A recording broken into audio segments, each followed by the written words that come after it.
Good evening and welcome to Just the News. I'm Faye. Let's get straight to the headlines. We have a lot to work through today. To begin with, unfortunately, the death toll in Tamil Nadu and specifically in Chennai because of the rains has now reached 14. 14 people have died in Tamil Nadu. Several areas of Chennai remain waterlogged. Air, rail and vehicular traffic have been hit. The NDRF has deployed 13 teams in the state. In the meantime, residents in many areas have complained of lack of power for the last 4 days at least. Southern Railways have said that services from Chennai Central to Tiruvallur have been suspended because of waterlogging on the tracks. Flight arrivals have been suspended until 6 p.m. today because of the wind speeds, and road traffic in the city, of course, has been affected. 13 subways in the city are flooded. Red alerts have been issued for 8 districts including Chennai and Puducherry. Schools and colleges have been shut in Chennai and other districts now for the 4th straight day. There's also apparently fears of cars being submerged, similar to what had happened in the 2015 floods, and many people have now taken to parking their cars on the flyovers to keep their cars safe from the water. According to ANI, the Indian Met Department officials in Chennai have said that as far as Chennai is concerned, current rainfall activities will continue. At a few places, heavy to very heavy rainfall is expected. Some places are expected to receive extremely heavy rainfall, end quote. The Met Department has also said that heavy rains over Tamil Nadu and Andhra Pradesh are likely to decrease tomorrow as the depression basically makes landfall and will begin to weaken. Tamil Nadu Governor R.N. Ravi spoke with Chief Minister M.K. Stalin over the phone to review the relief and rescue measures. The Chief Minister has blamed the previous AIADMK government for what he called inaction and corruption, resulting in the waterlogging in the city. In Punjab, the Assembly today passed a resolution against the central government's 3 farm laws in a special session of the State Assembly.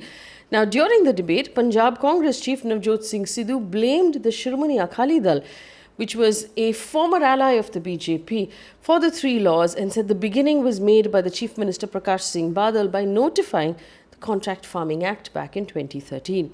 There were heated arguments in the Assembly and the House was adjourned 4 times to restore order. Remember, farmers have been protesting these 3 farm laws now since November last year. On the last day of the Chhath Puja in Delhi, the Aam Aadmi Party has come under flak and a lot of criticism for the state of the Yamuna. Devotees could be seen standing in knee-deep water with toxic foam in the Yamuna River. The toxic foam is caused by increased ammonia levels, high phosphate content. This is basically discharge from industrial pollutants that are basically being led into the river.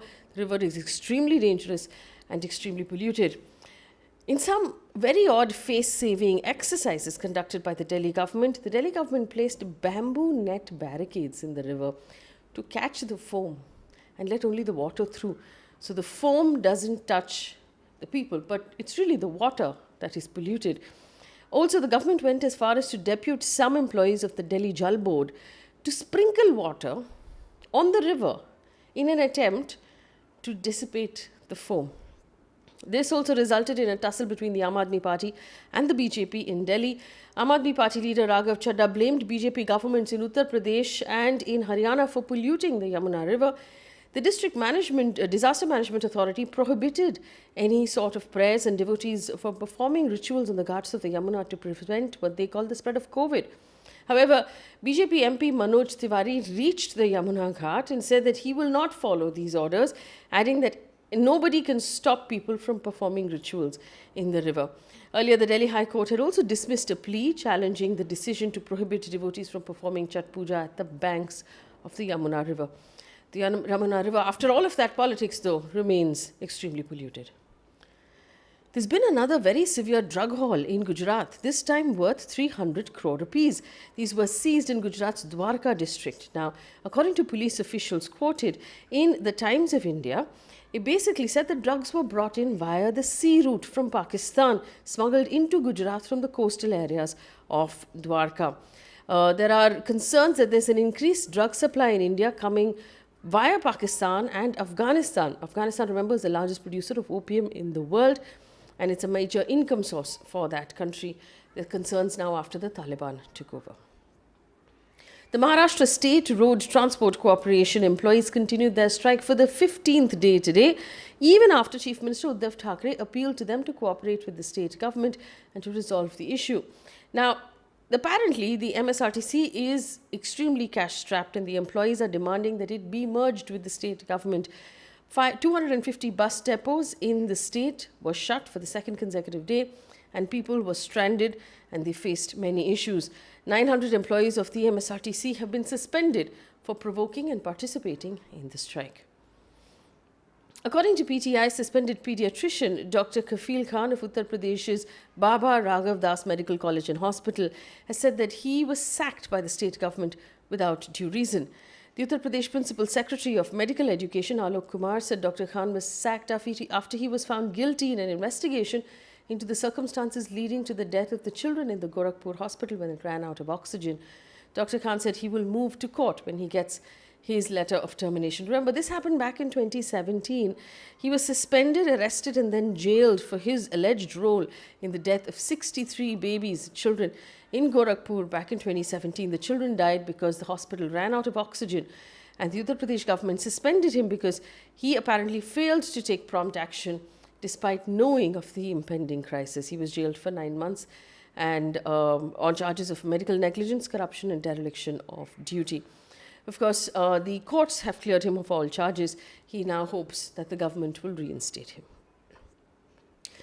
India has reported 13,091 new COVID cases and 340 deaths in the last 24 hours. That's marginally higher from the 11,000 we reported yesterday.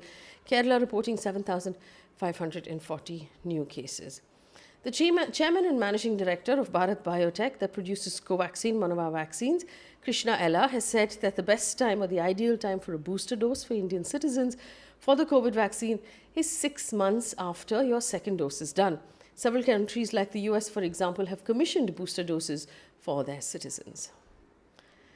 A quick look at news coming in from the world of business and economy. According to PTI, while addressing a summit virtually, Union Minister Nitin Gadkari said that if petrol, diesel and other petroleum products are brought under the GST regime, taxes will reduce further and both state and centre will generate more revenue. He went on to say that the Finance Minister, Nirmala Sitharaman, will definitely try to bring petrol and diesel under GST if she gets the support of state governments. He said, and I quote, "In the GST Council, finance ministers of states are also members. Some of the states are against bringing petrol and diesel under the GST regime.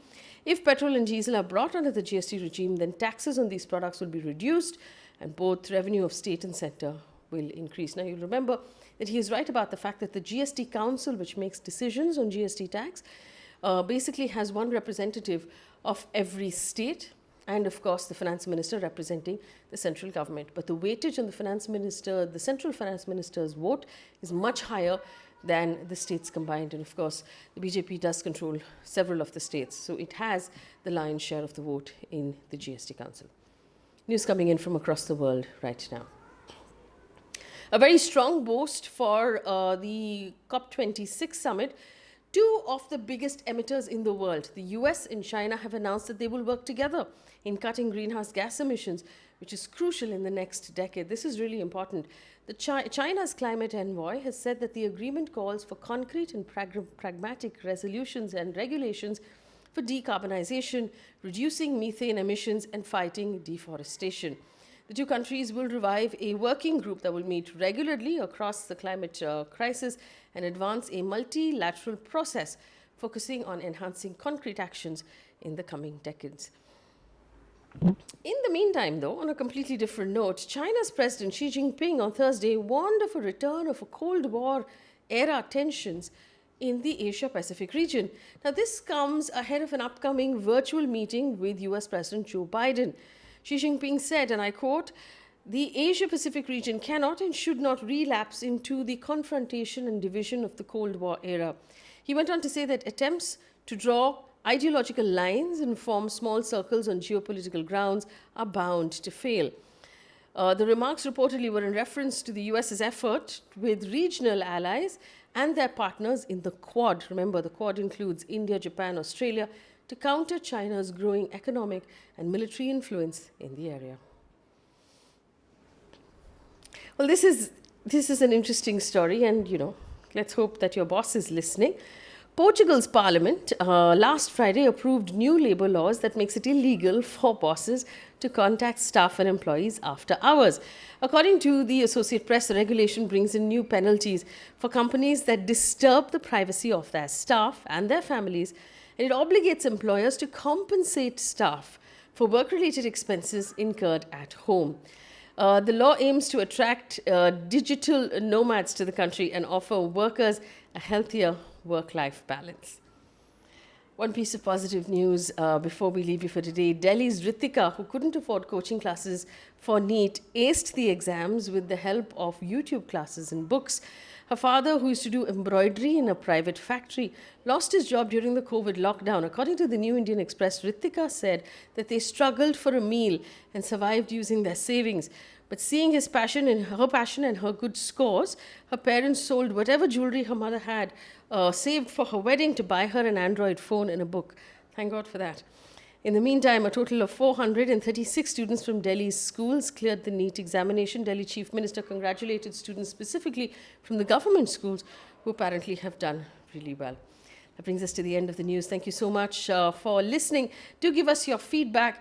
And just so I know that you watched till the end of the bulletin, leave us a golden star in the comment section so I know how many of you watched all of it. Thank you so much for watching. Good night.